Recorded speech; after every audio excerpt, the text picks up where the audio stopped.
Hello hi നമസ്കാരം. അപ്പം നമ്മുടെ പൊന്നം സെറാമ്പിലുള്ള സൈറ്റിന്റെ വർക്ക് സ്റ്റാർട്ട് ചെയ്തു കേട്ടോ. കുറച്ച് ദിവസമായിട്ട് നിർത്തി വെച്ചേക്കുമായിരുന്നു, സ്റ്റെയർ കേസും കാര്യങ്ങളൊന്നും ചെയ്യാത്തതുകൊണ്ട്. അപ്പം അതിന്റെ വിശേഷങ്ങളും കാര്യങ്ങളൊക്കെ ഞാനൊന്ന് കാണിച്ചു തരാം കേട്ടോ. അപ്പം അതെ, ഇതാണ് നമ്മുടെ പൊന്നം സെറാമ്പിലെ സൈറ്റാണ്. ഇതിനു മുമ്പ് നമ്മളിത് കാണിച്ചിട്ടുണ്ട്, പക്ഷെ അവിടെ വീണ്ടും വർക്ക് സ്റ്റാർട്ട് ചെയ്തു. അന്ന് ജിപ്സത്തിന്റെയും സീലിംഗിന്റെയും ഒന്നും പണി, ജിപ്സം സീലിംഗിന്റെ പണി കഴിഞ്ഞിട്ടുണ്ടായില്ല. അപ്പം അതുകൊണ്ട് വർക്ക് നിർത്തി വെച്ചേക്കാണ്. ഇപ്പൊ കണ്ട ഫുള്ള് സീലിംഗ് വർക്കും കാര്യങ്ങളൊക്കെ കഴിഞ്ഞു. ഫുള്ള് സീലിംഗിന്റെ വർക്കും കാര്യങ്ങളൊക്കെ കഴിഞ്ഞിട്ടുണ്ട്. അപ്പോൾ അതെ, സ്റ്റെയർ കേസ് എല്ലാം റെഡിയാക്കി തന്നിട്ടുണ്ട് കേട്ടോ.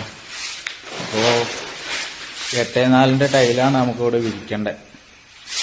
അത് 8x4 ടൈലാണ്. അപ്പോൾ ഇത് കിച്ചന്റെ ടൈല്, കിച്ചനിവിടെ മൊത്തം ചെയ്യേണ്ടതാണ് കേട്ടോ. അപ്പോൾ അതിന്റെ കിച്ചന്റെ നമുക്ക് അപ്പോക്സിക്ക് പകരം നമ്മളിത് ഗോൾഡൻ ചാനല് ഓരോ ലൈനിനും കൊടുക്കണം. അപ്പോൾ ഈ കിച്ചണും വർക്ക് ഏരിയയും ഫുള്ള് ഗോൾഡൻ ചാനലും കാര്യങ്ങളൊക്കെ കൊടുക്കുന്നുണ്ട്.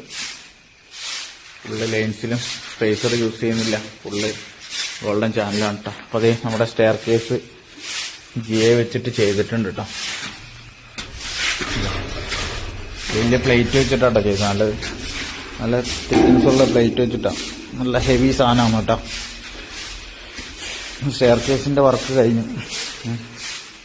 അതാ ആദ്യം നമുക്ക് സ്റ്റെയർ കേസ് ഉണ്ടായില്ല സാധനം. ഞാനിപ്പോ കോൺട്രാക്ടറിനോട് പറഞ്ഞ് സ്റ്റെയർ കേസ് ഇല്ലാണ്ട് വലിയ ടൈല് മേലെ കയറ്റാൻ കഴിയില്ല എന്ന് പറഞ്ഞിട്ടാണ് വർക്കും കാര്യങ്ങളൊക്കെ നിർത്തിവെച്ച്. അപ്പൊ അതെ, ഫുള്ള് സീലിംഗിന്റെ വർക്ക് കഴിഞ്ഞു, പുട്ടീന്റെ വർക്ക് കഴിഞ്ഞു. അപ്പോൾ എല്ലാ വർക്കും കഴിഞ്ഞിട്ടുണ്ട്. അപ്പൊ ഇനി നമ്മുടെ വർക്കിന് വേണ്ടിയിട്ടാണ് വീട്ടുകാർ വെയിറ്റ് ചെയ്യുന്നത് കേട്ടോ. ടൈലിന്റെ വർക്ക് ഇനി തീർത്തു കൊടുക്കണം.